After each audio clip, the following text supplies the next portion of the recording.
Selamat malam, hari ini saya akan menjelaskan tentang bab 1 penganggaran perusahaan yang ada dalam buku Gunawan ya.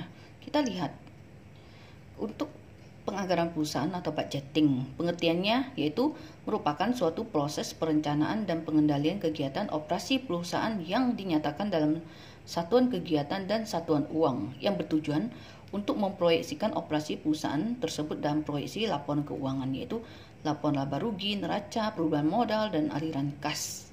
Oke, jadi di sini ya, penganggaran perusahaan itu saya simpulkan dia merupakan suatu proses. Proses apa? Yaitu proses merencanakan dan mengendalikan kegiatan operasi perusahaan yang dinyatakan dalam bentuk satuan kegiatan dan satuan uang. Tujuannya apa? Ya, untuk memproyeksikan operasi perusahaan. Operasi perusahaan, dan proyeksi itu biasanya ada dalam penyusunan laporan keuangan. Nah, karena merupakan suatu proses, pastinya dia menghasilkan output ya, menghasilkan ada hasil gitu. Nah, kita lihat pengertian anggaran.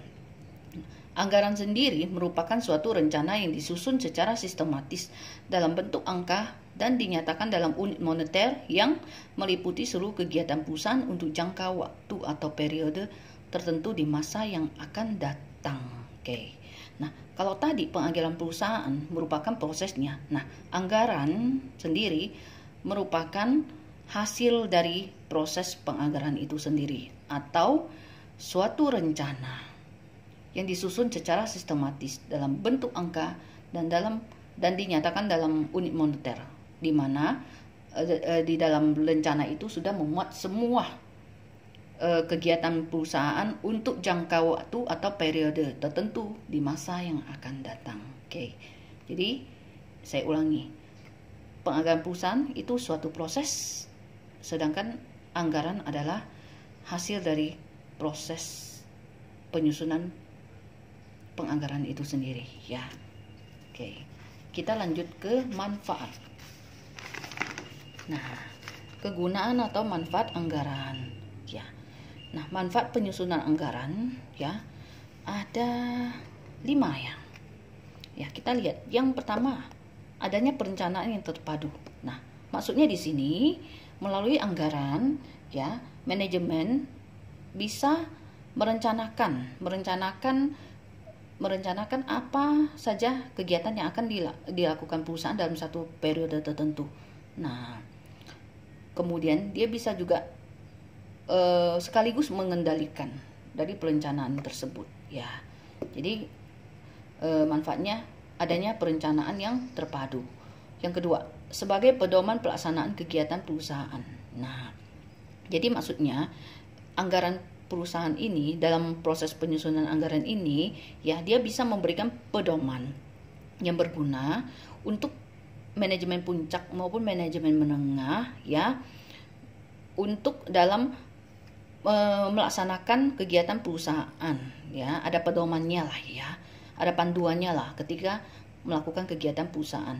Nah, di samping itu dia juga bisa memungkinkan perusahaan untuk mengantisipasi perubahan dalam lingkungan dan melakukan penyesuaian sehingga kinerja perusahaan dapat lebih baik ya. Intinya kan pedoman. Namanya pedoman itu dia bisa membantu memandu ya, apa saja yang akan saya lakukan, kemudian apa saja keputusan yang harus saya ambil ya. Kalau kita sudah punya pedoman, sudah memiliki panduan, kita bisa tahu ya. Setelah kita mempelajari, kita bisa tahu apa sih yang harus kita lakukan. Nah, tindakan apa yang harus saya ambil, keputusan apa yang saya ambil. Nah, ketika ada perubahan mendadak di dalam perusahaan, saya juga tahu langkah-langkah apa yang harus diambil ya. Ini terutama berguna bagi manajemen ya. Nah, sebagai pedoman pelaksanaan kegiatan perusahaan. Oke. Nomor ketiga, sebagai alat pengkoordinasian kerja. Nah, penganggaran dapat memperbaiki koordinasi kerja intern perusahaan. Sistem anggaran memberikan ilustrasi operasi perusahaan secara keseluruhan. Oleh karenanya, sistem anggaran memungkinkan para manajer divisi untuk melihat hubungan antar bagian atau divisi secara keseluruhan. Ya. Nah, jadi maksudnya di sini adalah anggaran itu dia bisa berfungsi sebagai alat pengkoordinasian kerja intern perusahaan, ya. karena dia bisa memungkinkan semua manajer itu bekerja sama, ya. Kemudian manajer itu bisa menggerakkan kerjasama antar bagian, ya, sehingga terciptalah koordinasi kerja, saling follow up, saling tanya jawab, saling diskusi, ya, saling meeting, rapat demi mencapai tujuan perusahaan, ya. Keempat, sebagai alat pengawasan kerja. Jadi anggaran memerlukan serangkaian standar prestasi atau target yang bisa dibandingkan dengan realisasinya, sehingga pelaksanaan setiap aktivitas dapat dinilai kinerjanya, ya.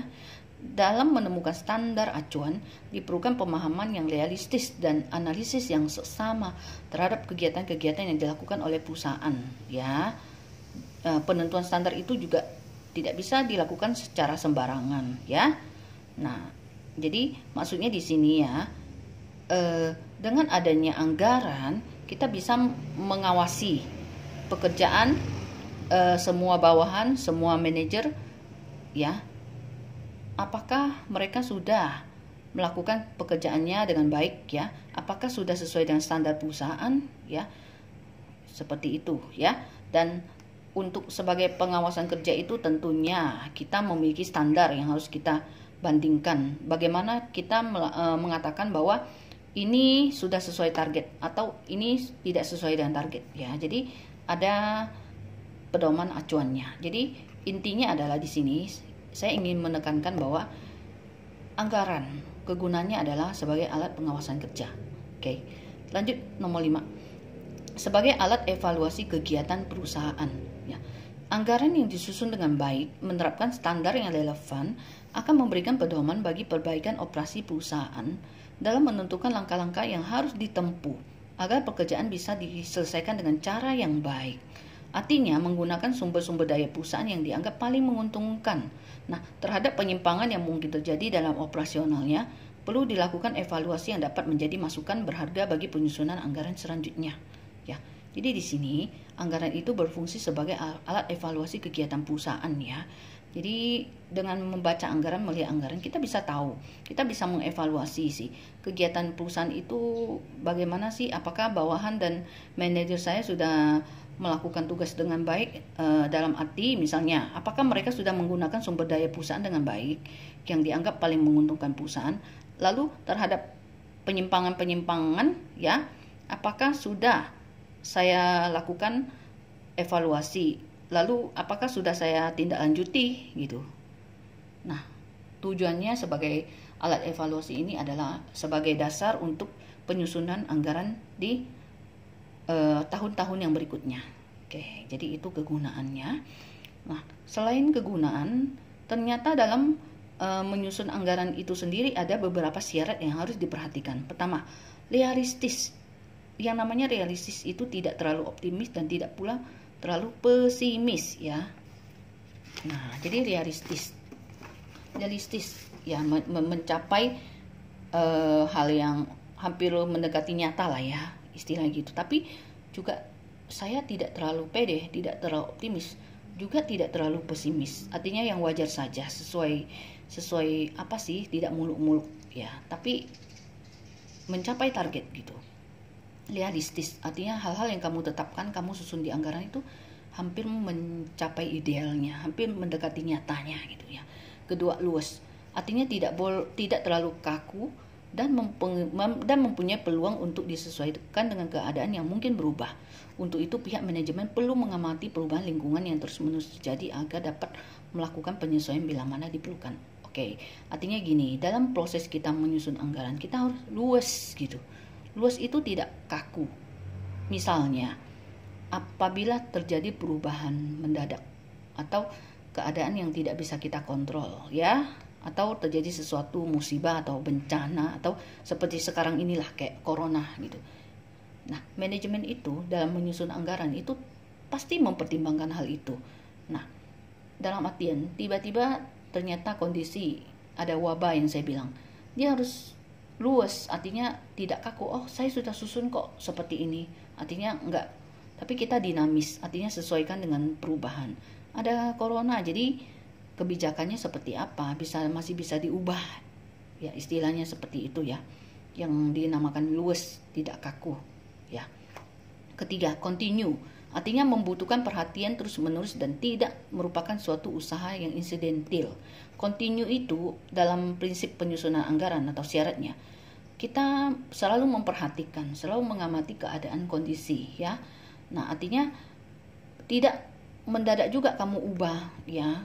Artinya kamu mengubah sesuatu, mengubah prinsip-prinsip atau apa yang sudah disepakati dalam anggaran, sudah disusun di anggaran, atau anggaran itu perlu diubah gitu ya, sudah disusun ingin diubah, itu tentunya kamu sudah melalui proses yang